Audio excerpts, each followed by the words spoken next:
Going home. You are listening at fametv.info. Prologue. I remember what I was doing when we were taken. I was playing a video game. It was a game about war and violence. I remember because I look back on it all the time regretting that was the last thing I did. I wasn't talking with my family. I wasn't making out with my girlfriend, not that I had one anyway. I wasn't even studying for high school like I should have been. No, I was playing video games.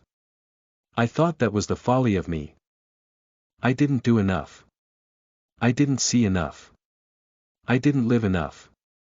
I didn't even have that many friends. I have had incredible success due to my hard work, my lack of trust in people, and frankly massive amounts of luck. I am not the only one who survived. Of the few million who came with us, there were only 800,000 of us left. It was saddening seeing people you've known for years die. Only 750,000 wanted to go home. We were even allowed to take one item from this world. The others wanted to stay as this is their home now. Some of them were too young to remember their home world. Some remember bits, but this is still their home now. To the rest of us it was the best day of our lives. We were going home. We all had an unanimous agreement on what to do when going home. Firstly, we speak nothing of what happened here except to your children. There are many reasons for this. Firstly, because apparently many years on this world has evolved our minds. We seem human by the eye, but we are capable of things you wouldn't believe. We were alerted that our changed constitution would reap the world we return on. The reason why we can't talk about this except for with our is because we don't want to. Imagine a non-stop 40-year war. No, imagine the most gruesome ways to die. To be blown up. To be tortured through your mind. To have your friends killed in front of you. To have lost hope more times than any man should be allowed to suffer through. We also don't want our world to become like this one where power is everything. I can guarantee that all 800k of us won't say a thing unless absolutely necessary. Secondly, we will kill only when needed. This world is different from ours. We cannot abide by the same rules. We only kill if somebody in the immediate vicinity is in danger. Seriously mortal danger. Even then, do it as a last resort. All of us were tired of killing anyway. Lastly, we will all move to one single country. This rule had the most argument against it. Basically, to better take care of each other we had to be close. Places were suggested such as Australia, as it had never been in a war. Or the Caribbean, as we can relax for the rest of our lives. We finally decided on America, mostly because most the people who lived were from there. We also all unanimously agreed on living in North America as the South, obvious when the damn God who did this to us opened the portal. When we saw that portal, most of us old men started crying with all of our heart. It's finally time. POV of a female television reporter. The wait is over. 1 month ago, over 7 million people around the world fell into deep coma. There was a massive mass coma crippling dozens of families and institutions. People were panicking as they thought it was a mass disease.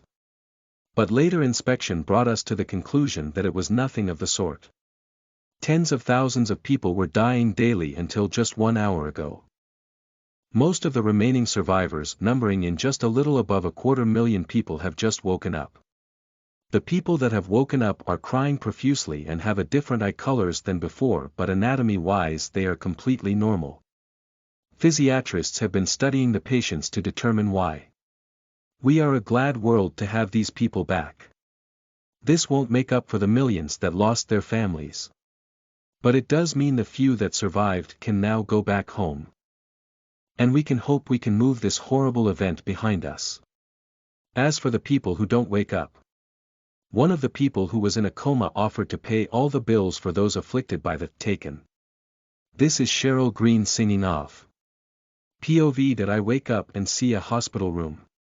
Not where I suspected to be, but since we failed to kill it a few times and therefore had to prolong our stay. The doctors are looking at us weirdly. Tears are coming across my blank face. It seems the grief we have suffered through built up and is being released now. The person next to me is crying too. He had orange eyes and was pretty skinny. Good to be back, he says. Yes it is, I say back. A few moments later my parents and siblings came to see me. I got up with my weak legs and kissed and hugged each of them. In my family I have a younger sister of 3 named Sarah. A younger brother age 9 named Harrison or Harry for short or Artie for shorter. My parents are named Garrick and Eliza Stormfield.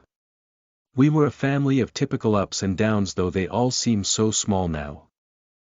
I loved them and that's all that mattered. They even brought me the newest Spider-Man issue. I loved Spider-Man. Harrison opened up first to say, "Why are you crying?" "I don't know, Artie, it's been like this for everyone." I lied. "I don't regret it. It has to be done." "Is it the same with your eyes?" "What are you talking about?" "I wonder if I'm a convincing actor." He takes out his cell phone and takes a picture of me and hands me the cell phone. My eyes are kind of a golden chrome type deal. It really looks beautiful in a picture. That's new to me. I lie again. Damn it, I hope I don't have to do this too much. Why Mom opened up to tell me something I've wanted to hear for 50 years now. Well, welcome back, Lucian. It's good to be back. No need to fake being genuine in that instance. Going home was quite difficult. My legs were weak from days of inactivity. So I used a wheelchair. Artie was pushing my wheelchair out. Going out of the hospital was weird because I was used to a different colored sky. It staggered me how I can live for something so long it becomes like breathing. I honestly couldn't remember the sky was anything but purple. Artie interrupted my train of thought with an acute observation. "Why are both of you staring at the sky?" At first I wanted to know who he was talking about, but then I saw another person in a wheelchair just like me and he was staring at the sky too. His eyes were purple. He notices me and we nod at each other. We're both similar, I guess. I answer nonchalantly. While I was being moved to the car, something I didn't want to happen happened. The animals in the area were gathering around the hospital. I hoped that this particular gift would stay in the other world as it invites too much attention. They all landed a few meters in front of us. "Go away. Shoo shoo." They started bowing down. Damn it, I hope the others had a contingency plan for all of this. "Go away," I say, and they disperse. They are sure to be suspicious now. Although there's no rule that says that they can't think we're suspicious. I get into the car and see the scenes I've missed. And then we finally get home. It was the most beautiful thing I've ever seen. I enter and nothing has changed from how I remember it.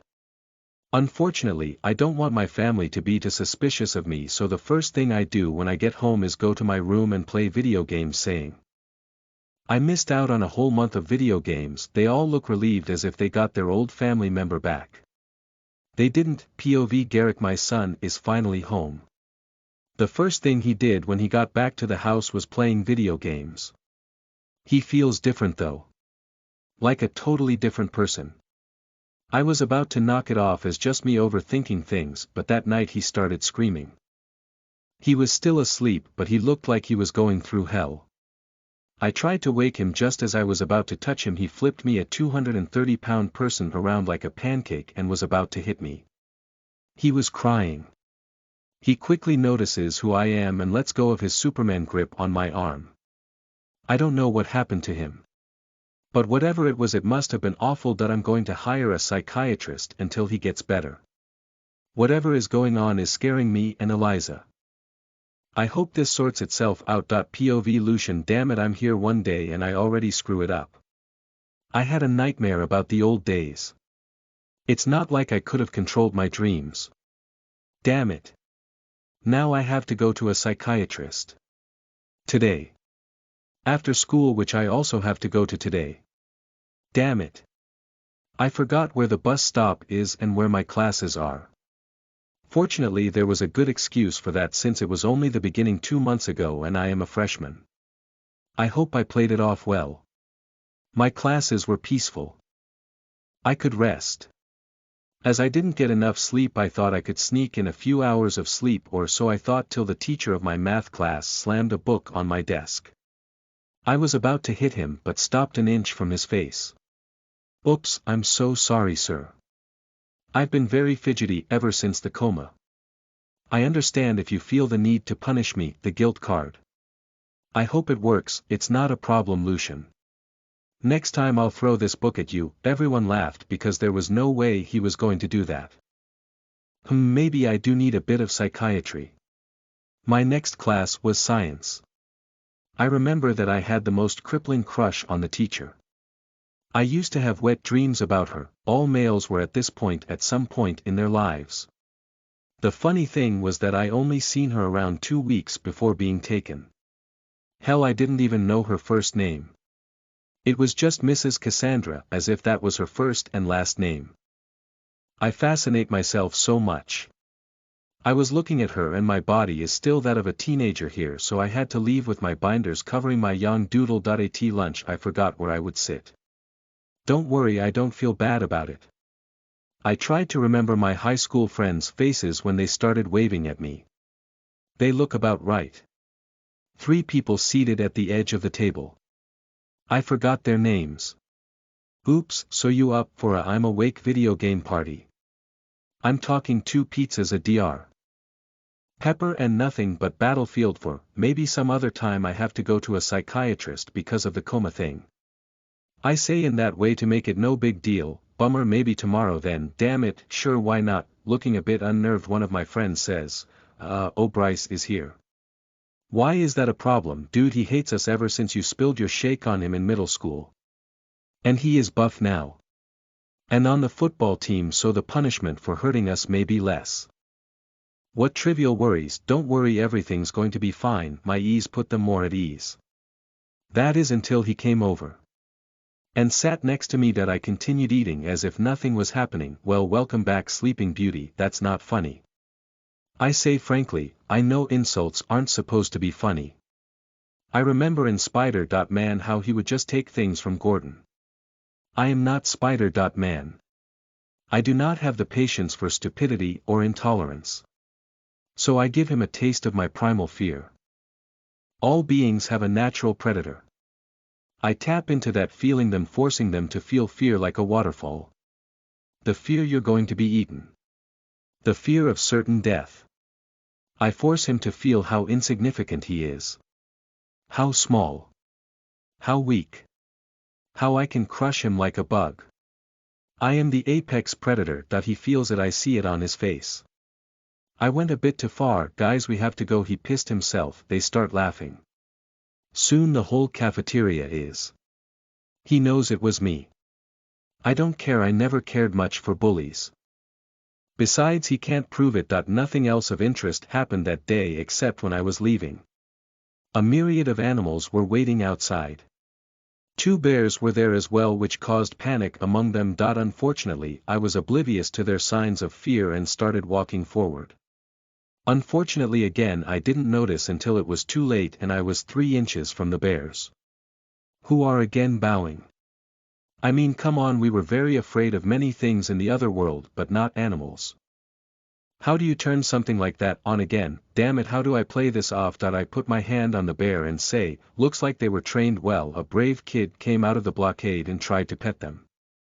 I warned them through a telepathic channel not to hurt them. I went through running.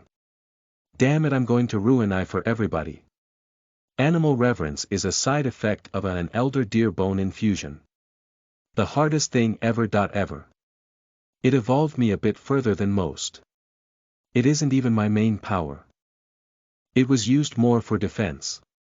I really got to solve this animals bowing to me problem. I go home and turn on the TV to see I'm not alone in this problem. There was a reporter and a 9-year-old kid with gray eyes. People that survived the coma have weird quirks happening to them, isn't that right? Yes, it is. If you'll allow me to demonstrate, he started using his hands violently around. He's writing something down in archaic Doomsman in a gray aura. Aura was our primary weapon and only those who can use aura can see it. Smart. We were all required to learn archaic Doomsman to predict the oncoming attacks. The message says, this is harder than we thought. It's okay to exhibit your abilities, but where they come from must be kept silent. You don't remember, and it's truly a miracle.